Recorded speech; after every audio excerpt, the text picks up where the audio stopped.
Bonjour, bienvenue dans l'épisode 12. Aujourd'hui, nous allons parler d'une fleur très particulière, l'Euphorbe des bois. Alors, l'Euphorbe des bois, c'est une plante qui est assez grande, qui fait dans les 30 à 40 cm, qui se trouve sur les terrains, en lisière de forêt, sur des terrains neutrophiles, ni trop acides, ni trop basiques. Alors, elle se caractérise d'abord par une tige qui est rougeâtre, presque ligneuse, c'est-à-dire c'est presque dur comme du bois.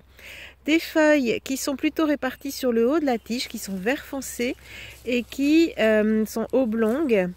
Voilà. Ensuite, les fleurs, là, c'est là que c'est vraiment particulier. Ces fleurs n'ont ni sépales ni pétales, mais elles ont ce qu'on appelle des bractées, d'abord, qui sont réparties autour de la tige et elles sont disposées en inflorescence, qu'on appelle une cyathe, ça veut dire coupelle.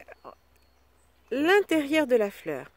Vous voyez tout d'abord une espèce de grande coupe qui contient des glandes cornues, voilà. Et ces glandes attirent les fourmis et les fourmis sont le pollinisateur de l'euphorbe. Et ensuite, les fleurs sont disposées dans ces petites coupelles. Ici, voilà, et il y a les fleurs mâles et les fleurs femelles dans chacune des coupelles. Ce sont des fleurs monoïques, c'est-à-dire qu'elles ont mâles et femelles sur la même plante. Voilà, c'était l'Euphorbe des bois. J'espère que j'ai été claire et en tout cas, les chiens ont bien écouté. J'espère que vous aussi. À demain!